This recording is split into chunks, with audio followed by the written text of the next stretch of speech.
KEET-TV and the League of Women Voters of Humboldt County present a forum for candidates running to represent the 2nd District in the California State Assembly. Viewers may submit questions during this forum by calling 707-445-0811. This forum is being streamed live at KEET.org. And now your moderator from the League of Women Voters, Julie Kelly. Good evening. I am Julie Kelly, President of the League of Women Voters of Humboldt County. I'd like to welcome all of our viewers tonight for a live candidates forum with the 2 candidates for the California State Assembly, District 2. This forum is also being simulcast on KMUD FM. Candidates with us this evening are Mike Greer and Chris Rodgers. The League of Women Voters, a nonpartisan political organization, encourages informed and active participation in government, works to increase understanding of major public policy issues, and influences public policy through education and advocacy. The League never endorses candidates or political parties. We do take positions on issues after extensive study and member consensus. The League is dedicated to providing impartial information about voting and the political process. Membership in the League is open to women and men 16 years and older. League members are serving tonight as question sorters, timekeeper, and phone volunteers. Their names will appear in the credits after the program. Since the majority of our program tonight will use questions called in from viewers, I encourage you to begin calling in your questions to 707-445-0811. Our volunteers are waiting to take your calls. Some information about District 2 and the job of California State Assembly. District 2 includes Del Norte, Humboldt, Mendocino, Sonoma, and Trinity counties. The California State Assembly is the lower chamber of the California State Legislature. Alongside the California State Senate, it forms the legislative branch of the California state government and works alongside the government of California to create laws and establish a state budget.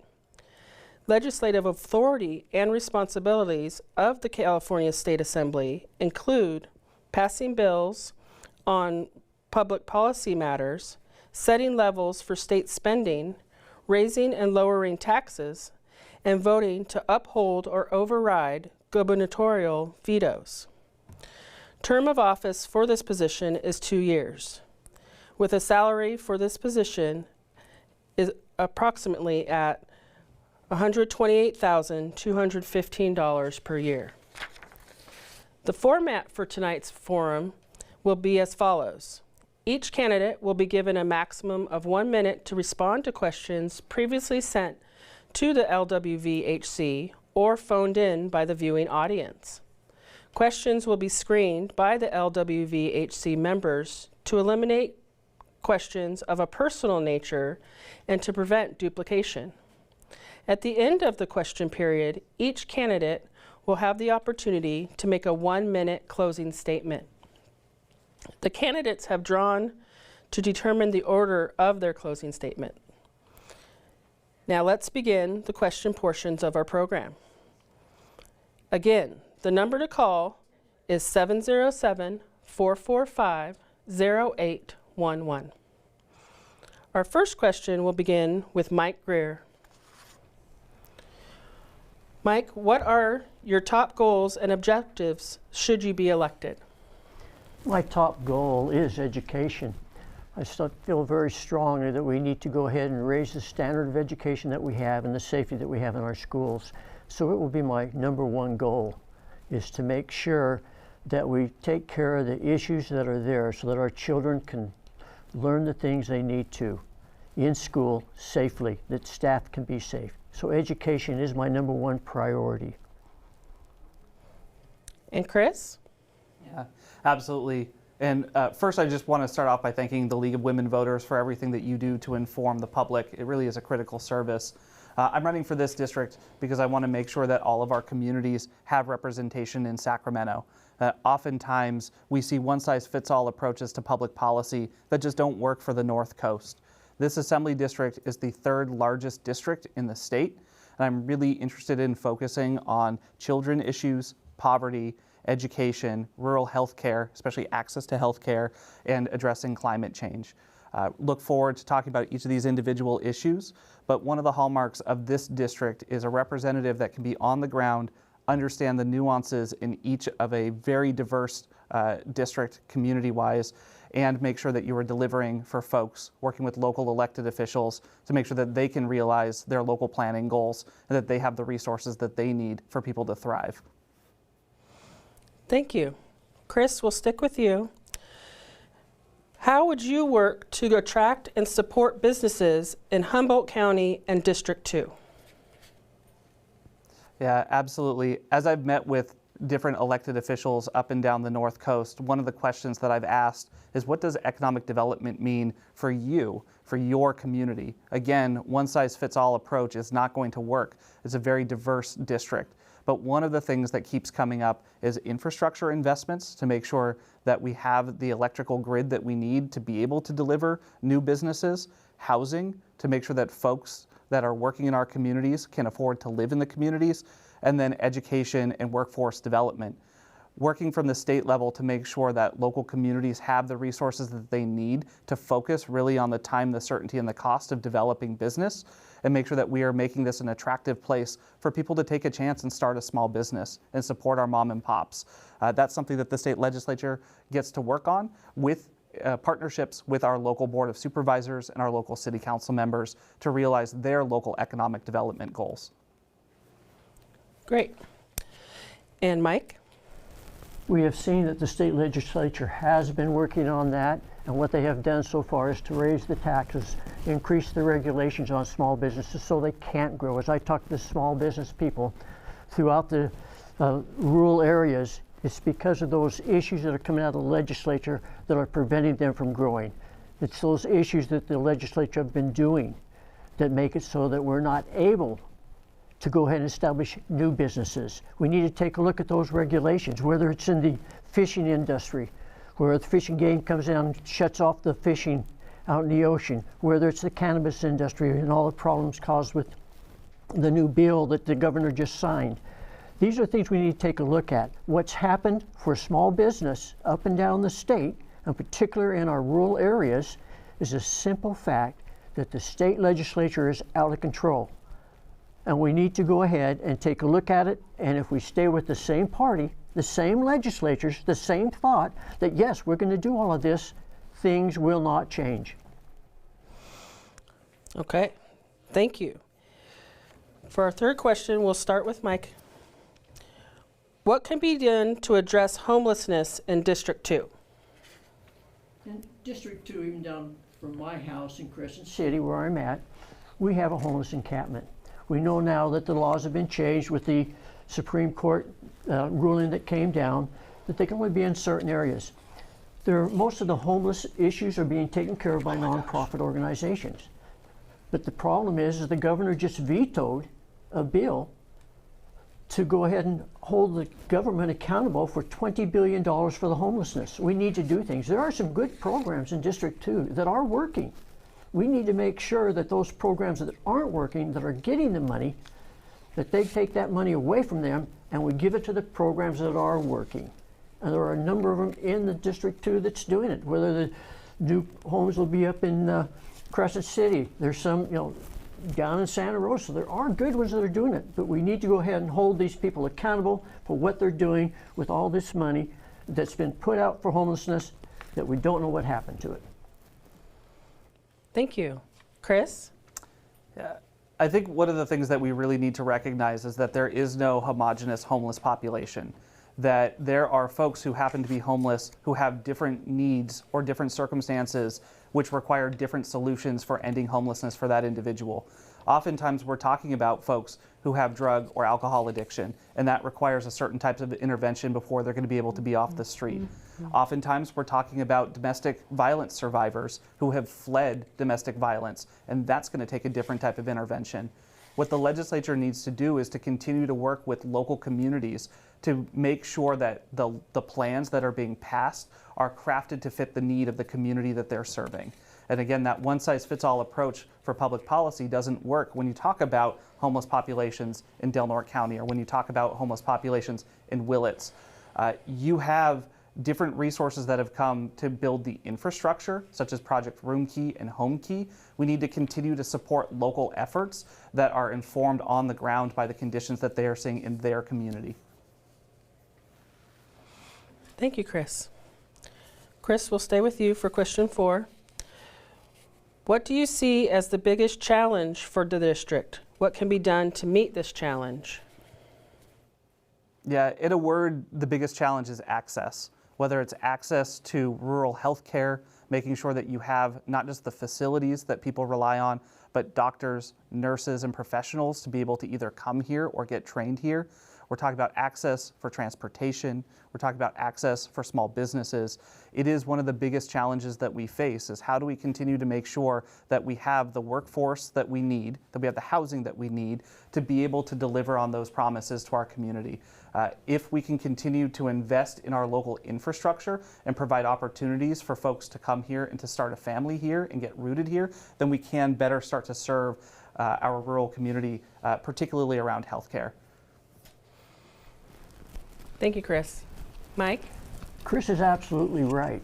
We agree on this.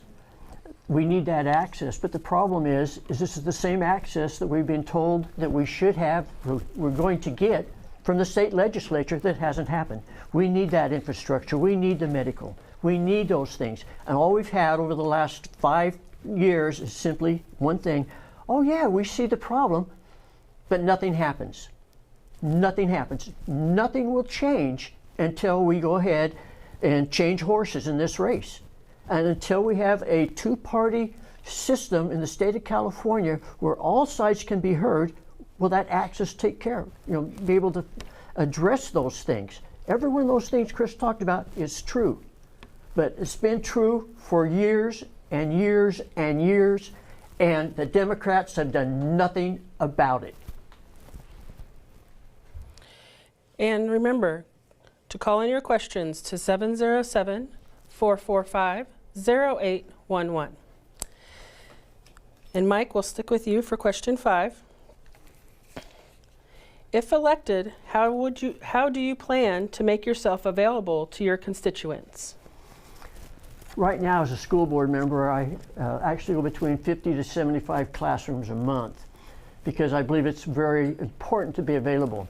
I'll do that same thing as an assemblyman. I will be visiting the communities.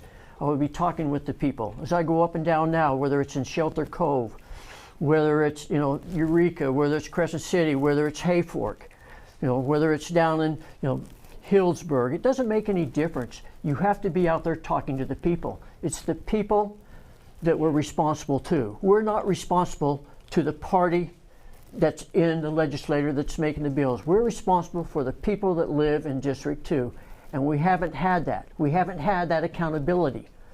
I will be accountable. Everybody needs to be accountable. I don't care who you are. I will be accountable. I will attend all the different things going on, different events, different meetings with the local people throughout the entire time, because that's what I do. Thank you, Mike. Chris, your answer? Yeah, I've served on my local city council for 8 years, and every month as a council member, I've had community office hours where I make myself available, even if it's literally just putting out lawn signs at a farmer's market and inviting people to come have a conversation. There is no better way to better understand the challenges that folks are facing than to have a conversation with them about it. And I've continued to do that in this campaign as well. We've been doing community coffees up and down the North Coast for nearly a year now on the campaign trail. I've made myself available and in fact even moved up to different parts of the district that I was less familiar with and stayed for a month just to better integrate into the community. I firmly believe that a successful representative for the North Coast is going to take the time to better understand everybody's perspective and to work very closely with our local community members about what their needs are. Thank you, Chris. Chris, we'll stick with you. If elected, what committees do you hope or want to serve on? Yeah, it's a great question. My background is working for the legislature for about a decade, and then I went to work for a green energy company, working specifically on the finance side of renewable energy in 15 states. That also happens to be an issue of quite importance for the North Coast. So I think utilities and energy, health, as we talked about with access to rural healthcare being a challenge, and then GO, the Government Organizing Committee, because this district has the highest concentration of tribes anywhere in the state, and those are typically tribal issues that come through. You also have subcommittees that are really important to this district, such as fisheries and aquaculture, natural resources, and then obviously my background as a council member and also my master's in public administration that focuses on municipal budgeting would lend itself very well to both the budget committee as well as the local government committee. Thank you, Chris. Mike, your answer? There's no question that education would be one. As being a school board member for over 20 years, both on the state and local level, being a retired special education teacher for 25 years, education is what I know inside and outside. And education is what I'd want to do, because this is where we're having a lot of problems, whether it's the safety in our schools or whether it's the academic non-success, since almost 65% of our students are not at grade level. We need to take a look at that. So education is the main one I'd like to be with. There are a number of other areas very concerned with, and this would be, working with the wildfire protection. Having lost my home in the Camp Fire, it's something that is very dear to my heart to make sure that we can go ahead and take care of that. So on the natural resources, we need to take a look at those. And those are the things that I think I can take my skills and abilities that I have and that I have used and be able to help the district in those areas. Thank you, Mike. Mike, Humboldt County faces many future challenges related to climate change and the rising sea level. What legislation would you promote and support to help us meet these challenges? I think weather changes, climate change is always going to take place. You always need to go ahead and prepare for it. Right up front, I have been against one of the things that has happened here in Humboldt County. I've been against the wind turbines out on the oceans. It's something that I would not support. And the reason I won't support that is when you put these big wind turbines 25 miles out in the ocean and go ahead and attach those cables to the seafloor where there are numerous earthquakes, where it's the tsunami capital of the world basically between Crescent City and here, and trust that technology to do what it's supposed to do.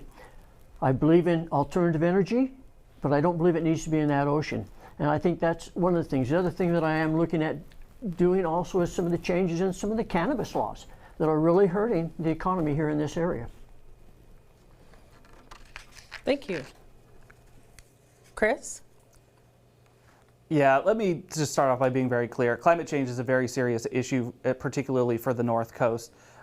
It isn't something that just is happening. It's something that we've seen devastation from. In my time on the city council, I've been through 4 wildfires, a pandemic, a drought, and a flood, conditions that have been made worse by a changing climate. I served as the chair of the Regional Climate Protection Authority for 2 years, and I'm currently on the National League of Cities Energy, Environment, and Natural Resources Committee. Particularly for Humboldt County, we need greater investment in grid reliability and in infrastructure to deliver on California's ambitious climate goals. Right now, we don't have the infrastructure to be able to meet those goals, and there's a huge opportunity, particularly in Humboldt County, for us to be able to do that. We need specific legislation to make sure that state parks is planning for and accounting for sea level rise. We see coastal erosion impacting our dunes. We see invasive weeds that are impacting our ability to spawn salmon and our fish restoration goals. All of these issues are important in Sacramento. Thank you. Chris?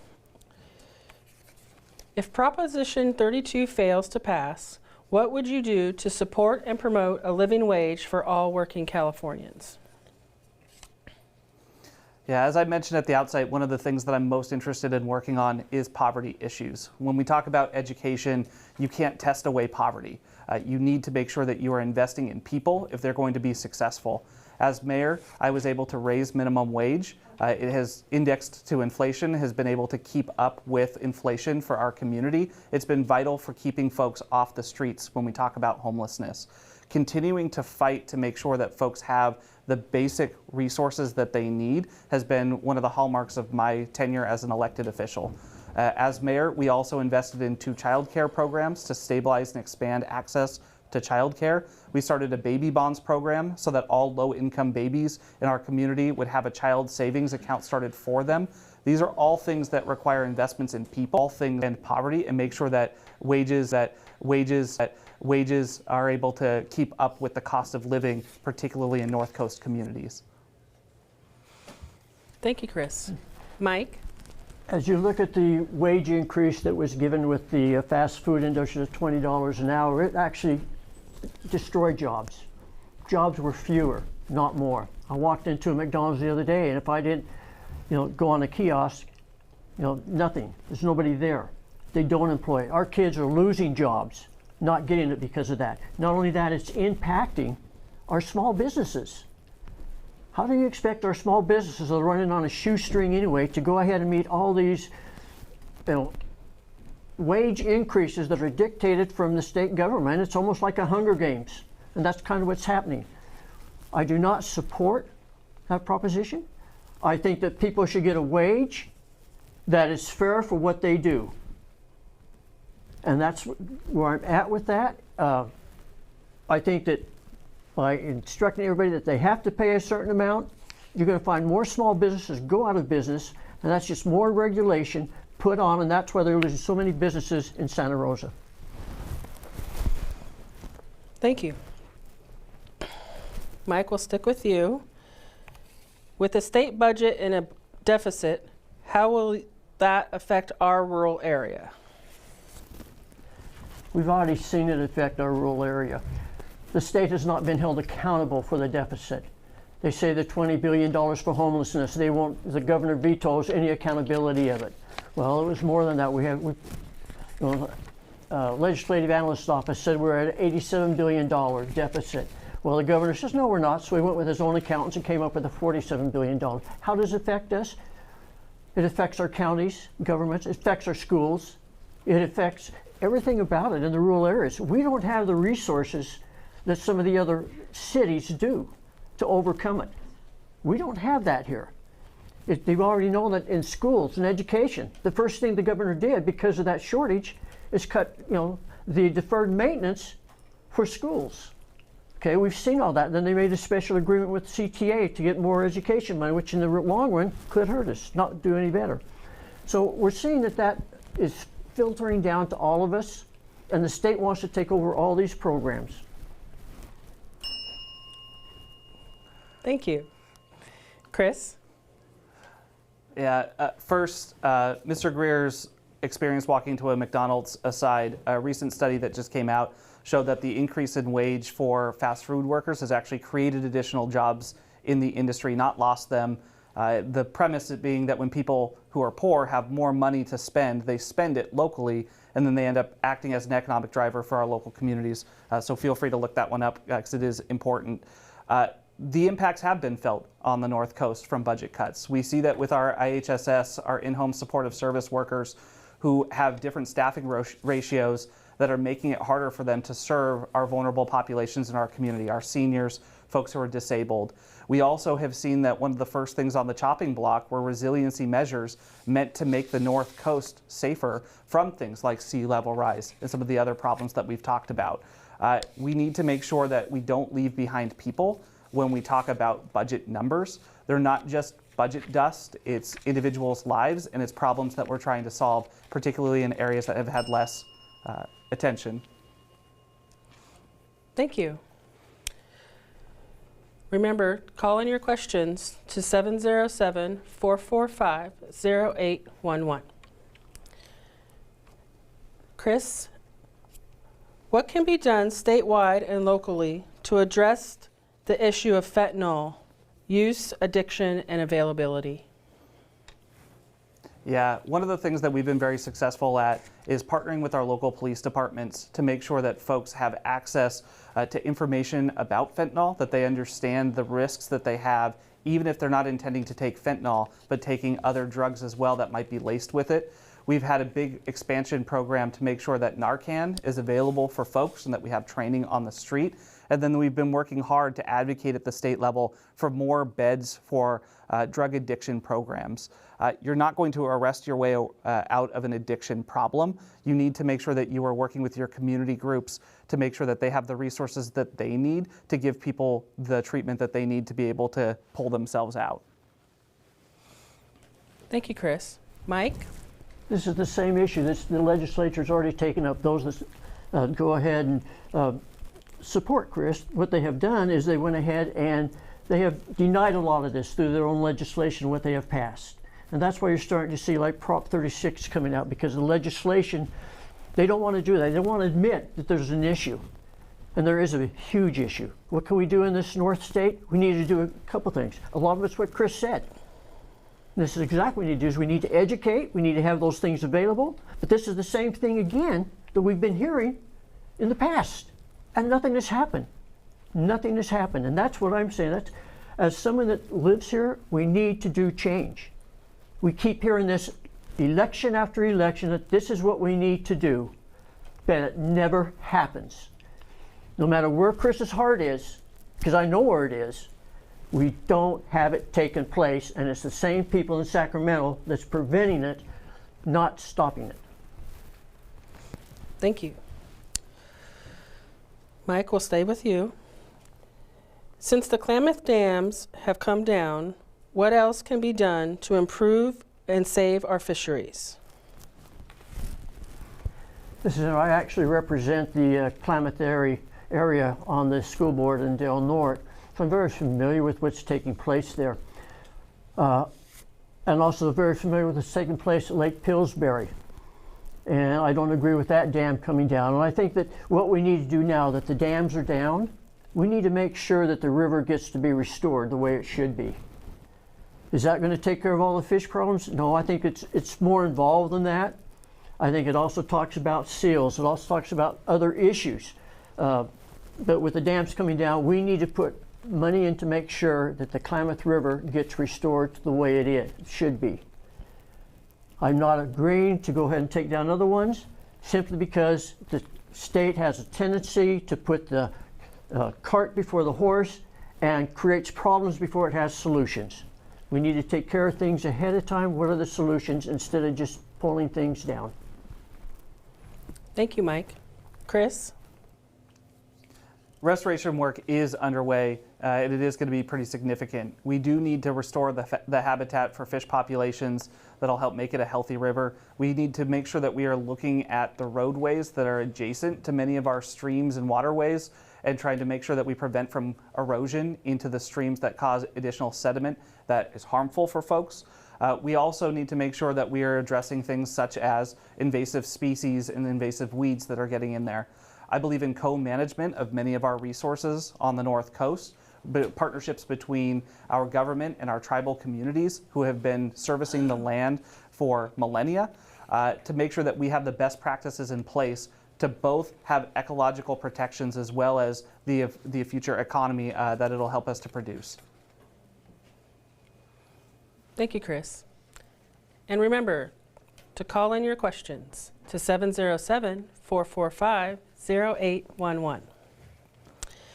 And Chris, we'll stick with you. Healthcare is becoming more difficult to obtain in Humboldt and Del Norte County. What can you do to improve the situation and increase the number of medical professionals that will stay in our area? Yeah, my wife is a local nurse, and she got into nursing because she wanted to help people. And oftentimes when I talk to medical professionals, the part of the job that they hate the most is all of the paperwork that they have to do, the reimbursements, the way that they have to find ways around billable hours. We have a serious problem where they can't both have somebody seen for physical as well as mental health issues in the same day. Otherwise, they're not able to be reimbursed for that.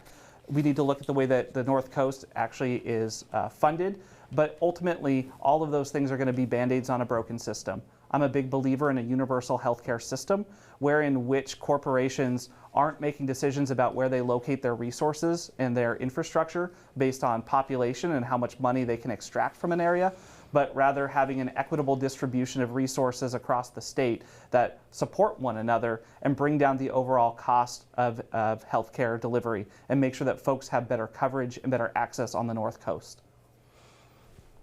Thank you, Chris. Mike? Again, it's as far as medical coverage on the North Coast, it's horrible. I live in Crescent City. I live in a rural area. I don't have an eye doctor because there's not one there up in Crescent City, an optometrist. We know we have to go elsewhere for that medical. So what are we going to do about it? Well, most of the things, you know, as Chris is talking about, those things we need to do. We need to make it more available. And how do we do that? Okay. Does it mean that we have to have more workforce housing for the hospitals, for the doctors? Okay. Do we need to have a special stipend for it to get them there? The biggest problem, and the bottom part of it, is there aren't enough caregivers. We need to devise a way to have more nurses, have more doctors, you know, and take a look at those things. That's what we need to take a look at, because that's where the problem is. That's the bottom line, because people aren't coming here to do it, and they're not going to come here if you doesn't make it worthwhile for them. So we need to go ahead and do that and help provide a way for them to financially be able to stay here. Thank you, Mike. We'll stay with you. Mike, what do you plan to do to alleviate the serious problem of lack of affordable housing? Affordable housing. Doesn't make any difference where you go, whether it's in Santa Rosa, whether it's in Crescent City. It's an issue. And part of the problems that we have is the fact that we keep adding onto the cost of those homes. Those costs of the homes, whether it's permit fees that are being on the ballot down in Sonoma County, whether it's, you know, the cost of lumber, the energy costs to deliver materials, all that counts into it. And who has to pay for that? It's the consumer. We need to reduce the regulations that the green industry wants to put on everybody, on everything, that is increasing the cost. I read a study the other day, it said 30% of the cost of housing is because of permit filings and all the extra regulations that are being put in place that we have to have. You can't have gas stoves in Sonoma County. I have a problem with that, especially here in the rural areas. I'm a rural, you know, individual. I need to have those things. Thank you. Chris? Yeah, first of all, you can have gas stoves in Sonoma County, and no, permit fees are not on the ballot in Sonoma County this time. When we look at housing, we focus on time certainty and cost of the development, literally trying to figure out how to make sure that the upfront planning process involves the community in developing a vision for what they want to deliver, what they want their community to look like and grow towards. And anything absent that is an additional cost or an additional time for the developer to actually build it. When I first got elected to the city council, we were known as being a community that was not supportive of housing, and that developers might as well not even try to invest. By the time I was done as mayor, we had the second highest score in the state for the pro-housing development. And we did it in partnership with our community to talk about how do we make sure that the plan that we are developing actually gets built. That if a developer comes in and they have a project that meets what the community has already said that it's interested in, whether it's childcare, whether it's a grocery store, or other amenities that are nearby, that we get out of the way and let them build. And those permit fees go towards services that we need to support it. Thank you, Chris. Chris, with the states mandating local governments spend millions of dollars per year paying down pension debt, how can local governments ever meet requirements for addressing homelessness? So the two are related in that you have a chunk of money that comes out of your general fund to pay those pension obligation bonds off typically. What many communities have found success in doing is creating Pension 115 funds or pension stabilization funds, where when they have pension obligation bonds that they have a certain rate of return on, they are able to pool money and pay it off at an opportune time when we see interest rates that are changing. One proposal that's out there that I think could actually help solve a number of different problems is allowing locals to use their pension funds to invest in housing solutions, so that you're not only just developing housing, but you also are creating a tangible asset that we know will typically appreciate in California and keep those pension funds stable. The problem with California's budget is that it's extremely volatile between high sales tax, high personal income tax. When people are fearful, they start to save and they spend less, which then puts additional pressure on local budgets to be able to make up for that with their pensions. Thank you. And Mike? Yes, as a school board member and as being on the city council, I understand that unfunded liability with pensions, and it's huge. When you get to bigger areas, the cities, they have a little bit more discretionary money. But when you talk about the areas in the 4 north counties, you talk about the Eureka's, you talk about the Crescent Cities, you talk about the Weavervilles, you talk about the small rural areas, we don't have that cushion. And so we do have to face it. And yes, we should have some type of a program to come out of it.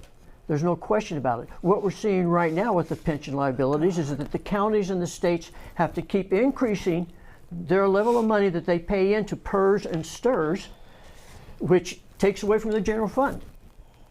And so we have to find some way to do that. Take a look at that. What way are we going to go with it? Because it is a huge issue, and you can only take so much out of a pot. So you're going to take care of the pensions, or you're going to take care of homelessness. Thank you. Mike? Recently, we heard the town of Orick might be in danger of a levee failure affecting Highway 101 North. How can the state government address this potential critical problem? Okay, I go through Orick constantly. Been down there where that levee is, and what they're concerned about. And those are the things that have been going on. It's not something that just occurred overnight. It's something that they've been talking about that's been stonewalled for some time, different coastal regulations that we have, and how do we take care of it? We need to go ahead and streamline the issues and the process that we need to go ahead and take care of some of those issues. I don't know to the full extent where we're at with that on it, but I know that the people in Orick that I talked to a couple days ago were very concerned with it, because we don't know what's going to be happening with it. Thank you, Mike. Chris?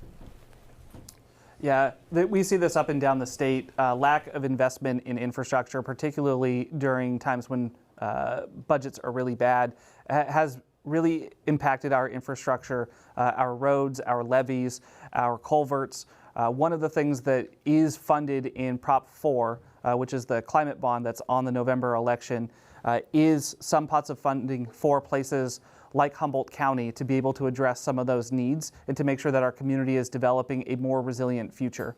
That's not just the current infrastructure that we have, but really taking into account things such as sea level rise or saltwater intrusion or potential threats from wildfire as well. So Prop 4 will have some of that funding. Typically for areas that are more rural, that's where most of our money is going to come from, is from partnerships with the rest of the state as well. Thank you, Chris. Chris, how would you work to engage and include the local tribes in your decision making? Yeah, as I mentioned, I'm a big believer in co-management, particularly in areas where our tribal governments have expertise and have been doing this for a millennia. We have been meeting with tribal folks throughout the entire campaign to talk about not just what their issues are on tribal land, but also the partnerships that they'd like to have with the state government and making sure that all of those voices are being represented. I'm a big believer that focusing on those relationships will pay dividends long-term for our entire community.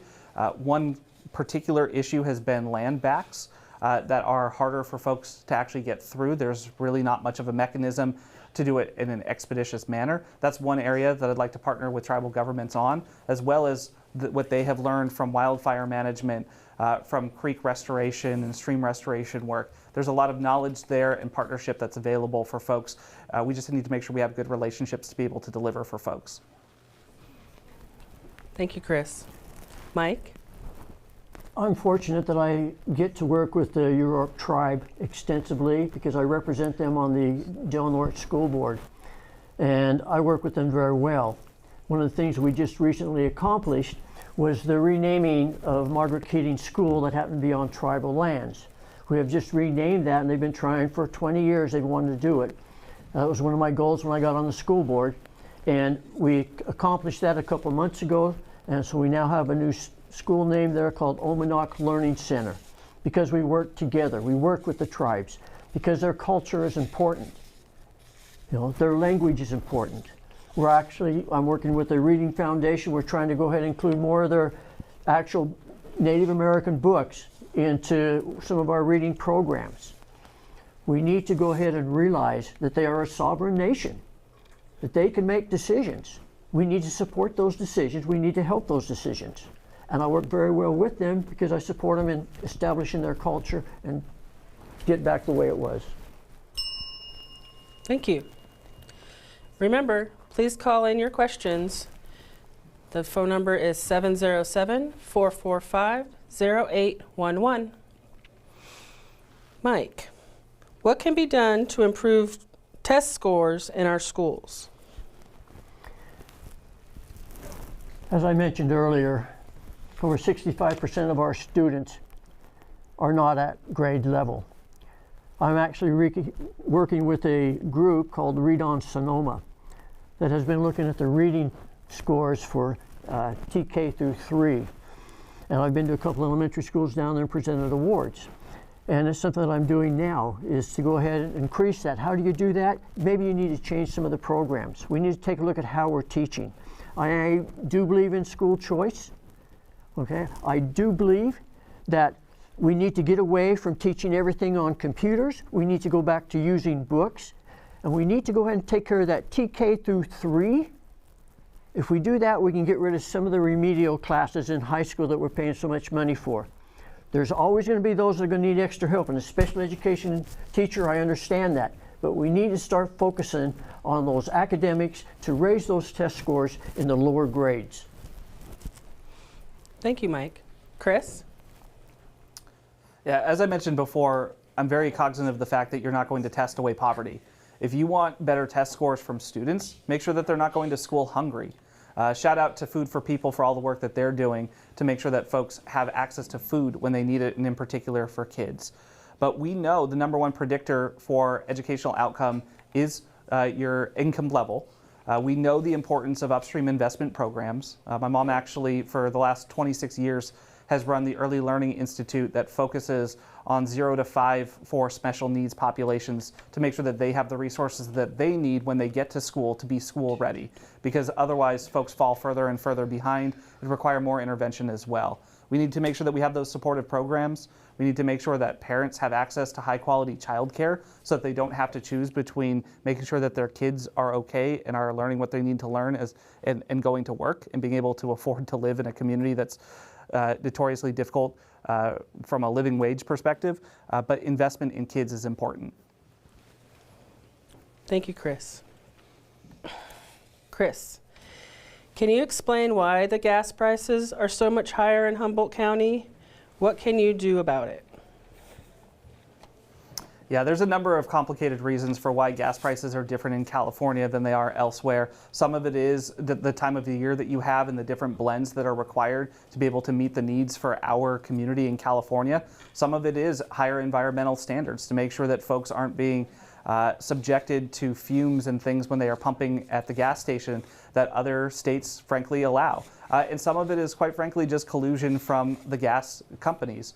What we know is that while they are not necessarily talking to one another about how much they're going to charge for their gas, they all use an AI algorithm that's the same algorithm where one of the inputs that it uses to determine gas prices is what everybody else is doing for gas prices. That inherently has an escalator effect on it.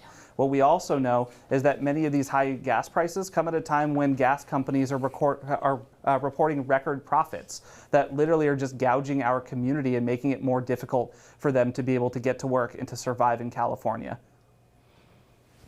Thank you, Chris. Okay. Mike? We know that the Times just had an article about this very thing. saying that the governor established a committee to look into that on price gouging and have done absolutely nothing with it. What I look at is I'm paying up in Crescent City right now $3.80 a gallon. Okay, I get that at the Elk Valley Casino. Why do they get $3.80? Because it's a tribal one. They don't have to have all the taxes that we have here. Go over to Oregon, it's $3.19 a gallon. The problem is the regulations that we have put on. We tax oil from the beginning to the end. Most of the problem, the difference, the $1.54 that's on the taxes that the Democrats have put on, and it's probably, according to the latest LAO, it's going to possibly go up another 65 cents a gallon because the governor just did a new gas bill and the regulators want to go ahead and raise it for more, make it more clean energy. Thank you, Mike. Mike, medical services again. Humboldt County is losing a hospital for services for pregnant women, as well as local rehab services. What can be done to hold accountable local health care? Again, as Chris mentioned earlier, when it comes to health care, there's a lot of underlying things that take place with it. Can you dictate that a hospital has to operate in a certain area? I don't know that you can. Okay, do we need it? Absolutely, and I'm not happy about that. You can bring some type of pressure down from the state, but how much can we do it? Whether it's for rehab services or what it might be, how do you do that? We don't know. One of the good things that happened just recently in the state is the fact that they gave an extra 2 years for the hospitals to correct their earthquake restrictions that they have.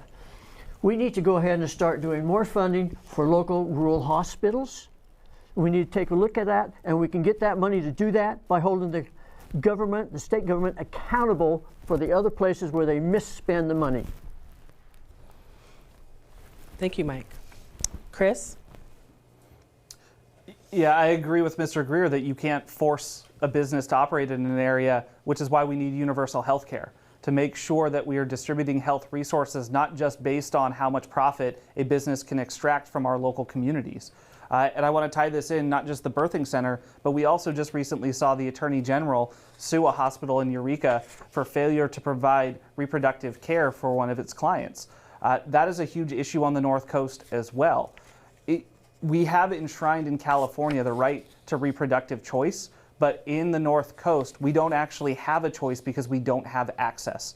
And many of our hospital systems have become religious-based institutions that are picking and choosing when they're going to deliver that type of care. That needs to be mandatory across the board, and people need to have access to that. I'm very proud to have support from Planned Parenthood for exactly this issue, to make sure that we are providing care in communities that is not linked to a religious affiliation or profit motive, but what the need of the community is. Thank you, Chris. Chris, 3 ballot measures, this came in from a caller. Thank you. 3 ballot measures affect my ability to live in Humboldt County and/or Trinity County. What can you do to help my ability to continue living in Humboldt County?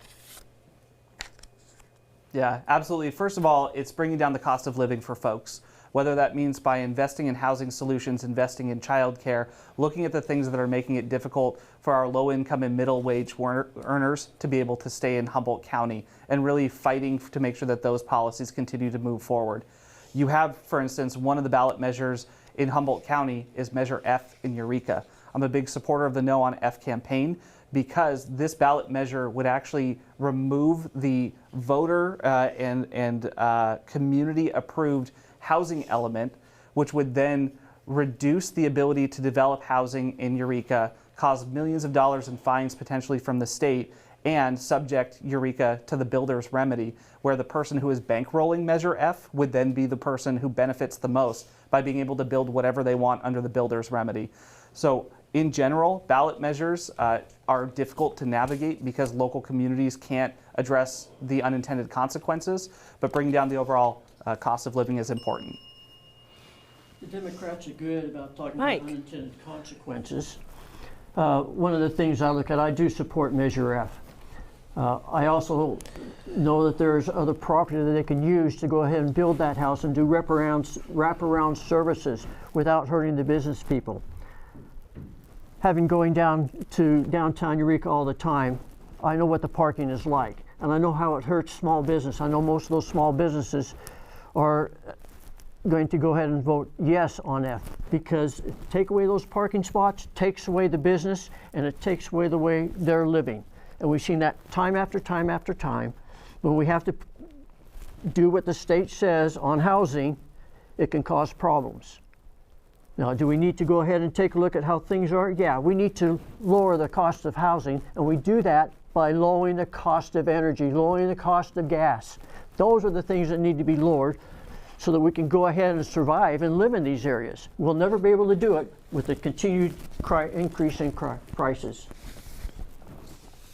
Thank you, Mike. In order to finish on time, this will be the last question from our viewers. Mike, how will you make sure the needs of your more rural counties don't get eclipsed by the more populous urban constituents?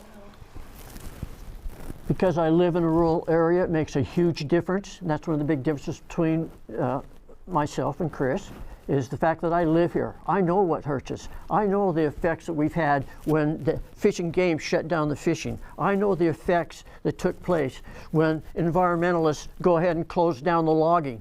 We see these things. They're affecting livelihoods that we rely on. Every time you cut down something like the fishing or lumber, it affects everybody in the community. And that's something that we need to go ahead and take a look at, and we need to stop that. I will represent. I will go ahead and I'll be loud, I'll be consistent for rural issues. We are not the same. We hear it all the time that the same size doesn't fit everybody, but yet that's what the Democrats do. And it's not going to be any different in the future if we don't elect change now. We will still be the same way, and it'll be no different, just promises and nothing gets done. Thank you. Chris? Yeah, Mr. Greer is right. We are different. I was born and raised in this district. I know this district like the back of my hand. I spent over a decade helping to represent it with folks like Senator Mike McGuire, up and down the North Coast, working with local elected officials, working with community members to work on the issues that matter the most to them.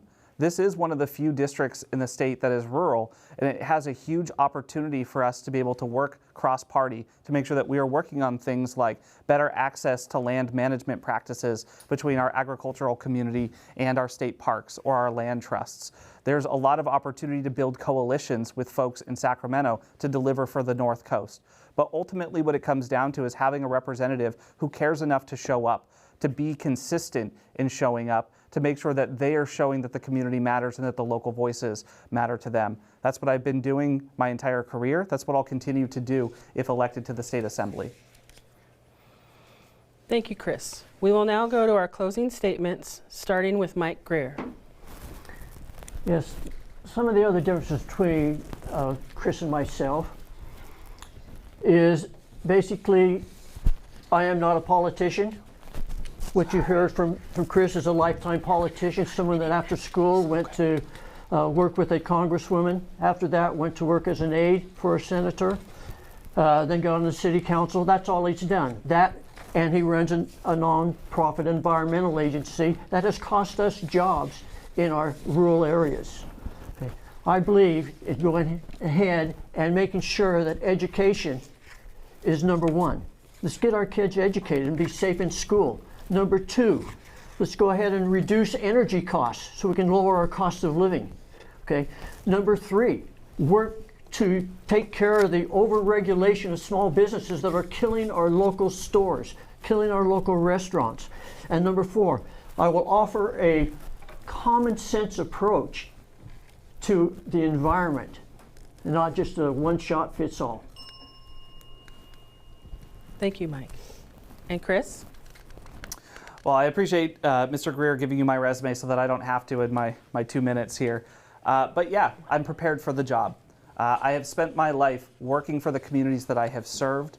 I have worked in business, I've worked in nonprofit, I have worked in government. I know how to pull the levers to make sure that folks get what they need to be able to survive in California.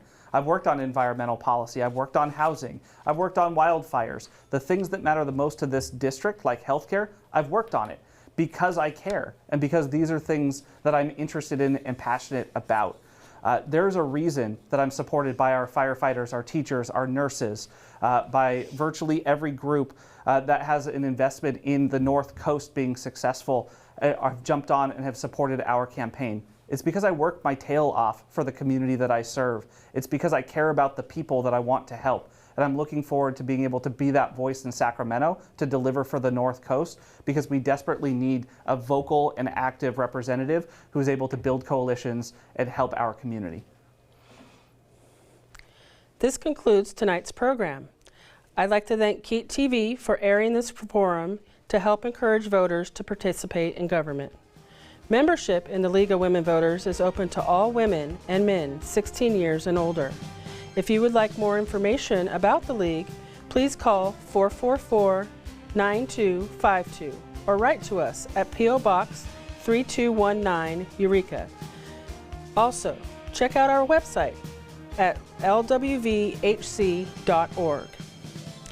I'd like to urge all of our viewers to consider contributing to KEET-TV. It is through viewer memberships and contributions that KEET-TV can continue to present these programs, which are so important to our community. I'd like to thank those who took the time to phone in your questions. We have all gotten a clearer picture of the issues in our community because of your questions.